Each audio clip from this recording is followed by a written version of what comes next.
অসুস্থ হয়েছে, বিকলাঙ্গ হয়েছে, তার চাইতে আল্লাহ তাআলা না দেওয়াটা আপনার জন্য কখনোই ক্ষতিকর নয়। এই জন্য আল্লাহর ফয়সালা সন্তুষ্ট থাকবেন। তবে তাবিজের যে ব্যবহার, এটি সুন্নাহর খেলাফ।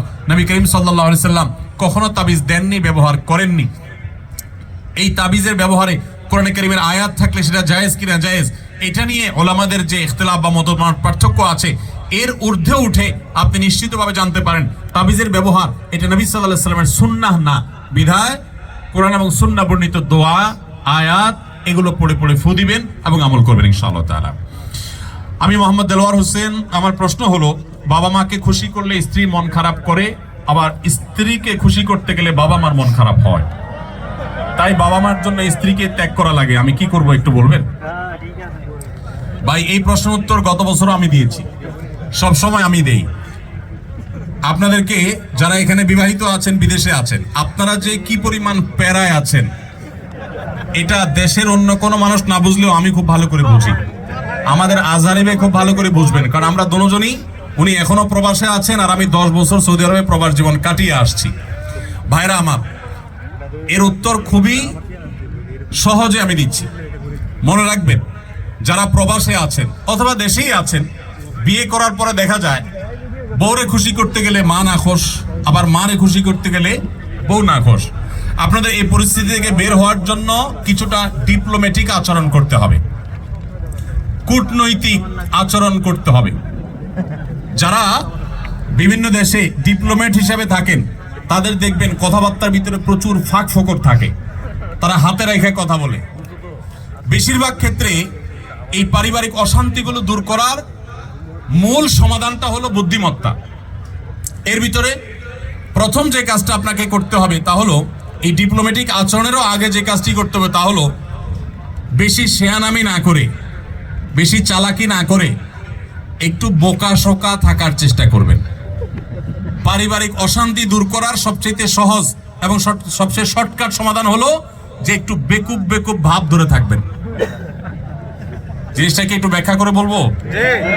আচ্ছা, ধরেন আপনার স্ত্রী এসে আপনার মার নামে এক গাদা বদনামি করছে, তোমার মা এটা বলছে, তোমার মা ওইটা বলছে, উনি কি এটা বলতে পারে, এটা বুড়া মানুষ কিভাবে এই কথা বললো, তোমার ভাই এটা বলছে, তোমার বোনও এটা করছে, দুনিয়ার বিচার দিল বউয়ে।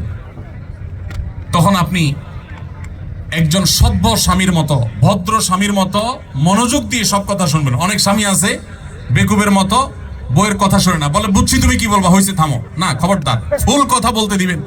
তার যত জেদ আছে সব ঝাড়তে দিবেন, 2-4-5 মিনিট যা লাগে বলে সে যখন হাঁপায় উঠবে, বলবে যখন কি ব্যাপার তুমি কিছু বলো না কেন। এবার আপনি তখন ফ্লোর নিয়ে এবার আপনি তাকে বলবেন যে দেখো তুমি যা বলছো আমি তো বুঝতেছি আমার রাগে সব পশম দাঁড়ায় গেছে, দেখো তোমার কষ্টে তো আমার ভেতরটা জ্বলে পড়ে ছাই হয়ে যাচ্ছে, দেখো যেভাবে বলা দরকার বলে তাকে আগে এটা কনভিন্স করবেন যে আমি তোমাকে ইগনোর করছি না, তোমার সমস্ত কথাগুলো ক্যাচ করেছি এবং তোমার ব্যথা আমি ব্যথিত। এরপরে এবার বলবেন দেখো যদি মা না হতো,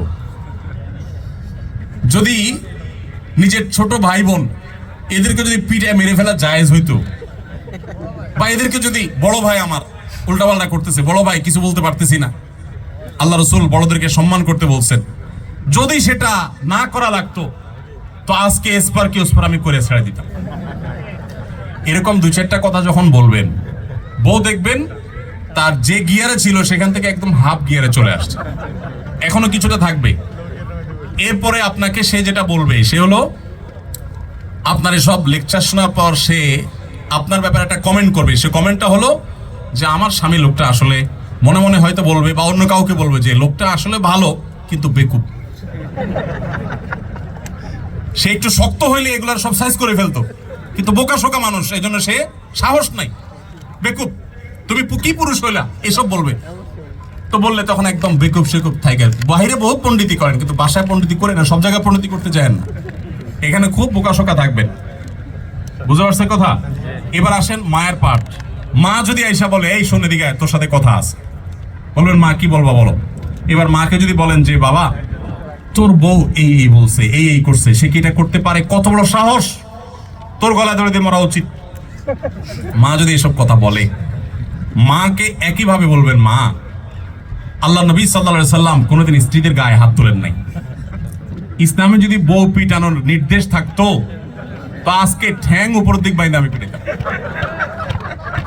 আমার হাতটা শুধু বাইন্দা রাখছে ইসলাম। আল্লাহ রসুল কোনোদিন স্ত্রীদের গায়ে হাত তোলেন না। না হলে মা এত বড় সাহস, এরকম কথা সে বলতে পারে? যা কি বলছে না বলছে সেটা পরে, আপনি বিচার বিশ্লেষণ না করতে গিয়ে উপস্থিত ওই জায়গাতে সামাল দেওয়ার চেষ্টা করবেন। কথা কি বুঝতে পারছেন?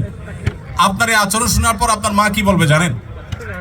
মাও ঠিক ওই বইয়ের মতোই বলবে, আমার ছেলেটা আসলেই মানুষ ভালো, সমস্যা হলো আমার পোলাটা না বোকা, একদম বেকুব। এই জন্য সে তো বইয়ের কাছেও বেকুব থাকলেন, মায়ের কাছেও। কিন্তু আপনাকে কেউ দোষী সাব্যস্ত করবে না। আর যদি পণ্ডিতি করে বড় বলতে চান, ঠিক আছে আমি দেখতেছি, থামো তুমি। মা কিভাবে এসব কথা বলে, এরপর যেমন মা কই আসো তুমি, এদিকে আসো। এবার বসে মার সাথে আলাপ শুরু করবেন। ওখানে বাঁধবে একটা ইউক্রেন রাশিয়া যুদ্ধ, বিশাল কাণ্ড হয়ে যাবে।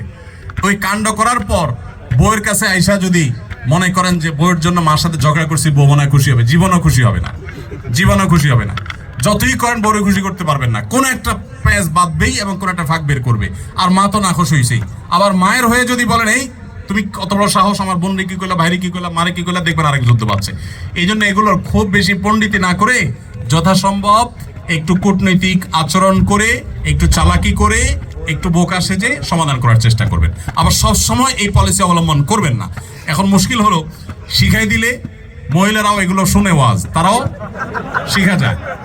এবার মহিলারা ঘরে গেলে বলে যে না, পলিসি তো আগে থেকে জানা, তুমি বোকা সাজতেছ। তখন আপনি একেবারে মানে সিরিয়াস বোকা, শুধু ওই মুহূর্তের জন্য, সবসময়ের জন্য বোকা। আসলে ঘরে যারা যত বেশি বোকা থাকে তারা তত বেশি সুখে থাকে।